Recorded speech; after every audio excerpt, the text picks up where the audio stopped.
इस कहानी की शुरुआत एक जवान और खूबसूरत विलेज चीफ शाओ शाओ को दिखाते हुए होती है, जो कि मॉन्स्टर को अट्रैक्ट करने के लिए खुद को चारे के तौर पे पेश कर रही थी। कुछ ही देर में वो मॉन्स्टर भी वहां पहुंच जाता है, जिसे देखते ही शाओ शाओ पहले से तैयार किए गए जाल में ट्रैप कर देती है। इसके बाद वो गांव वालों की हेल्प से उस मॉन्स्टर को मारने की कोशिश करती है, लेकिन वो मॉन्स्टर पिंजरा तोड़ने में कामयाब हो जाता है और फिर से शाओ शाओ पे हमला कर देता है। इसी खतरे को भांपते हुए वो वहाँ से भाग जाती है, लेकिन वो मॉन्स्टर एक टीले के पास उसे घेर लेता है। ये देखकर शाओ शाओ की मदर अपनी बेटी को बचाने के लिए खुद को सेक्रीफाइस कर देती है और मॉन्स्टर के साथ गहरी खाई में गिर जाती है। दूसरी तरफ हम टैंग नाम के एक मॉन्क और उसके 3 स्टूडेंट्स को देखते हैं, जो कि वेस्ट की तरफ सफर कर रहे थे। वो जब उसी गाँव के बाहर पहुँचते हैं तो गाँव वाले उन पर तीरों की बारिश कर देते हैं, क्योंकि अजीब दिखने के कारण गांव वाले उन्हें डीमन समझ रहे थे।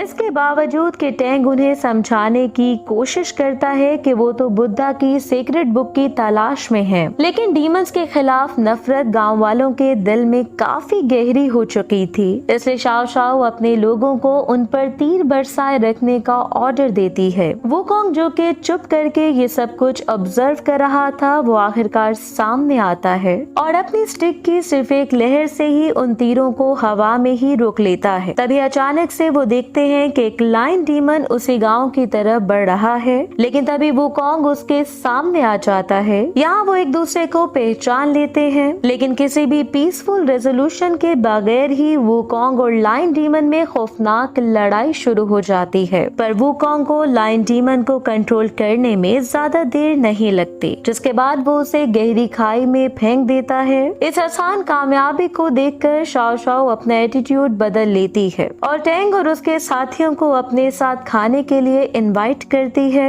लेकिन खाने के दौरान टैंग को रियलाइज होता है कि गांव वालों पे मौत का साया मंडला रहा है, जिसके कारण टैंग और उसके साथी जुबेजी और वूजिंग घबरा जाते हैं। ये देखकर गांव का एक बड़ा उन्हें सारी बात एक्सप्लेन करता है कि ये गांव असल में माउंट सेताओ के दामन में वाक़या है और इस गांव के रहने वाले शिटियो क्लैन के डिसेंडेंट हैं, जो कि कभी हंटिंग और फार्मिंग करके पुरअमन तरीके से जी रहे थे। लेकिन पिछले कुछ सालों में सब कुछ बदल गया था, क्योंकि ये जगह मॉन्स्टर से इफेक्ट हुई थी, जो कि बड़ी तेजी से इंटेलिजेंट हो गए और 3 साल बाद ही वो मॉन्स्टर्स डीमंस में बदल गए, जिनमें से 3 डीमन किंग्स उनके लीडर्स हैं, जो कि माउंट सेताओ पे राज करते हैं और इंसानों को अपना शिकार बनाते हैं। उन्हीं में से एक लाइन डीमन है, जो कि पहाड़ को भी खा सकता है, जबकि दूसरा व्हाइट एलिफेंट डीमन है, जिसने शिकार के दौरान शाओ शाओ की बड़ी बहन को होस्टेज बना लिया था। जबकि तीसरा डीमन गोल्डन बर्ड डीमन है, लेकिन शाओ शाओ ने उसे कभी नहीं देखा था। पर ऐसा माना जाता है कि गोल्डन बर्ड डीमन सबसे ज्यादा खतरनाक और पावरफुल डीमन है, क्योंकि कभी वो बुद्धा का पहाड़ था।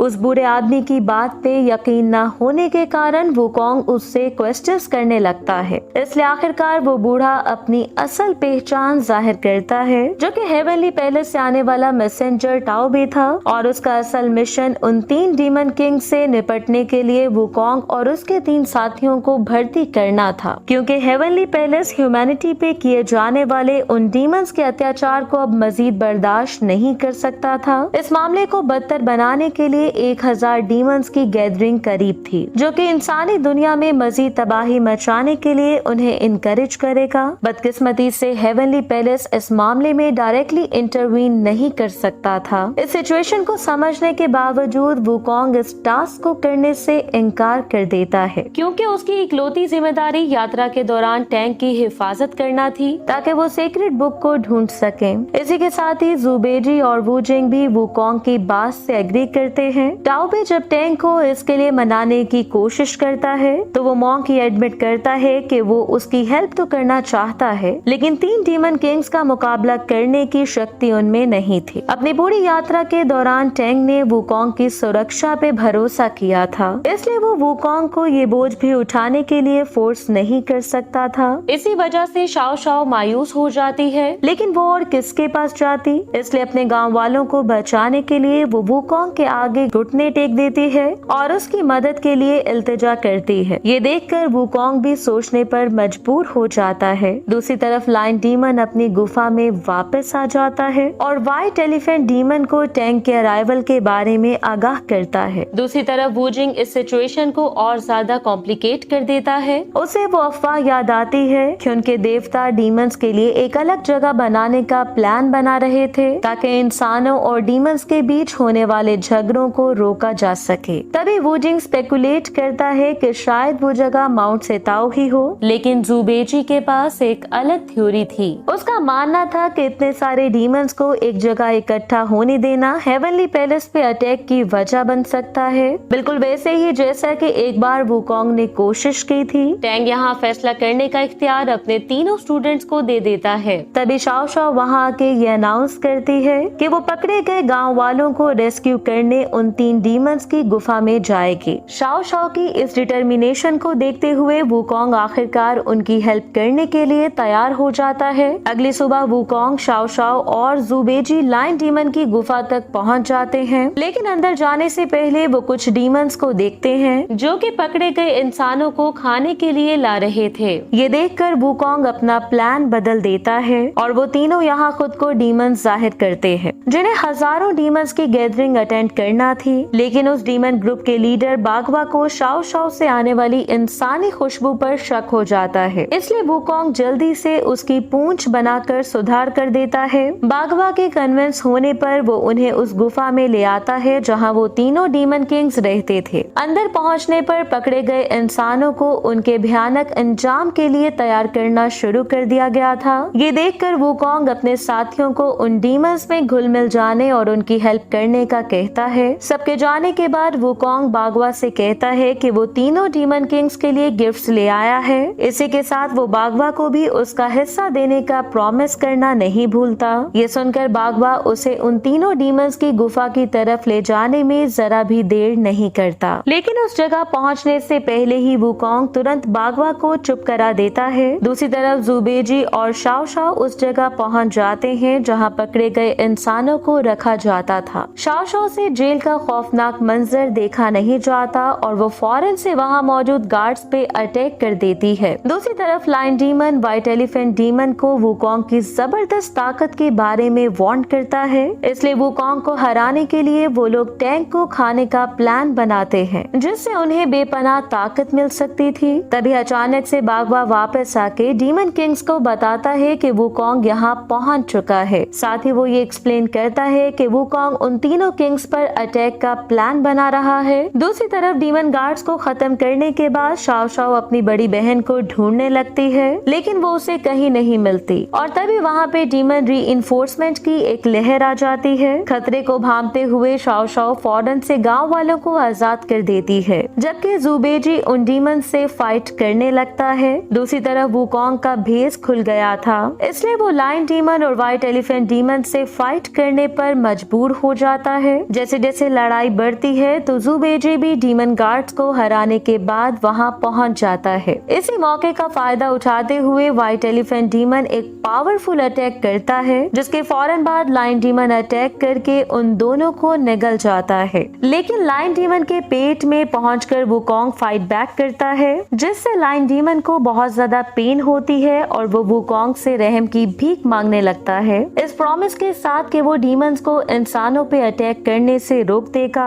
ये सुनकर वुकोंग उस पे भरोसा करने का फैसला करता है और लायन डीमन के पेट से बाहर आ जाता है। अगली सुबह अपनी बात पर पूरा उतरते हुए लायन डीमन और व्हाइट एलिफेंट डीमन सभी गाँव वालों को छोड़ देते हैं। लेकिन जब शाओ शाओ की बड़ी बहन की बात आती है तो व्हाइट एलिफेंट डीमन ये एडमिट करता है कि वो उसका शिकार नहीं कर पाया था। इसी दौरान हम गोल्डन ईगल डीमन को भी देखते हैं, जो कि गांव वापस जाते हुए वुकोंग की मौजूदगी को नोटिस कर रहा था। उसी शाम रिहा होने वाले होस्टेजेस के एजाज में पूरा गांव जश्न मनाता है, लेकिन इस दौरान उन्हें पता चलता है कि 2 डीमन उनके गांव में पहुंच चुके हैं। असल में वो लायन डीमन और व्हाइट एलिफेंट डीमन थे, जो कि वुकोंग को माउंट सेताओ में इनवाइट करने आए थे ताकि वो उसे गोल्डन ईगल डीमन से मिलवा सके, जो हाल ही में वापस आया था। बज़ाहिर गोल्डन ईगल डीमन वुकोंग को एडमायर करता था और उसे उससे मिलने की उम्मीद थी। ज़ुबेजी, वुजिंग और ना ही टैंग को उन डीमंस की बातों पे भरोसा था, लेकिन वुकोंग को उनसे निपटने की अपनी एबिलिटीज पर पूरा भरोसा था। इसलिए वो उन दोनों डीमंस के साथ माउंट सिताओ पहुंच जाता है,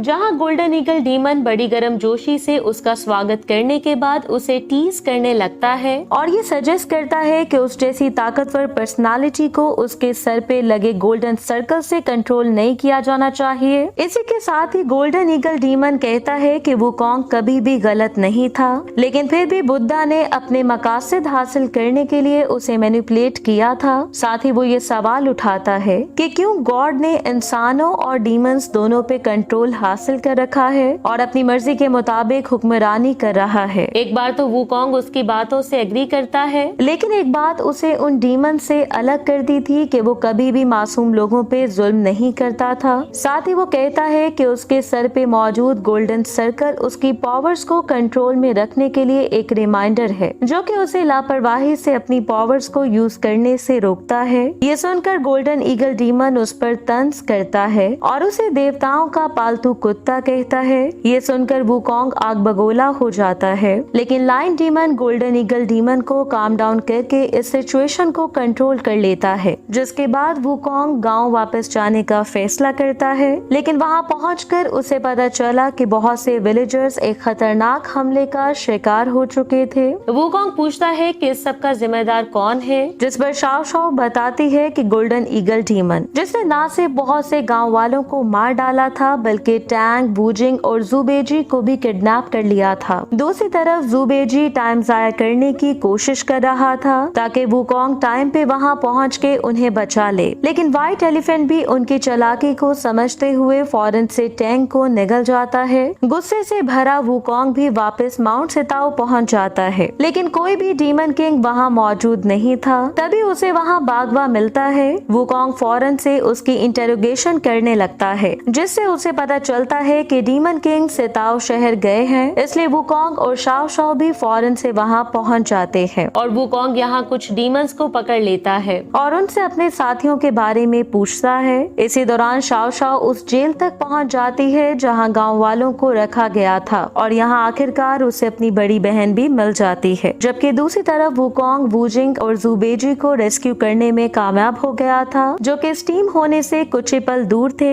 यहाँ वुकोंग को पता चलता है कि टैंक तो पहले ही खाया जा चुका है, इसलिए ज़ुबेजी वुकोंग पे गुस्सा करने लगता है और वुकोंग की एरोगेंस को टैंक की किस्मत का दोषी ठहराता है। लेकिन अपनी गलतियों से अनजान वुकोंग उन पे ही गुस्सा करने लगता है, जो कि अपने मास्टर को प्रोटेक्ट नहीं कर सके थे। लेकिन वूजिंग वुकोंग के इस आरोप को रद्द कर देता है और उसका ये मानना था कि वो काफी घमंडी है, जो कि हर वक्त ये सोचता रहता है कि वो सबसे ज्यादा ताकतवर है। आखिरकार उन तीनों भाइयों के बीच बॉन्ड टूटने लगता है और वो दोनों उसे ये कहकर वहाँ से चले जाते हैं कि उनका भाईचारा अब खत्म हो गया है, इसलिए वो उनसे दूर रहे। दूसरी तरफ लाइन डीमन, जिसने टैंक को पकड़ा था, वो गोल्डन ईगल डीमन को फौरन उसे खाने की सलाह देता है। लेकिन गोल्डन ईगल डीमन जानता था कि टैंक चाहे एक आम आदमी हो, लेकिन असल में वो एक बुद्धा का सफीर था। इसलिए टैंक अगर खुद को सेक्रीफाइस करने की ऑफर करे तो इससे उन्हें अनलिमिटेड पावर मिल जाएगी। इसी वजह से गोल्डन ईगल डीमन ने उसे जानबूझकर जिंदा रखा था ताकि वो उसकी आत्मा को तोड़ने की कोशिश कर सके।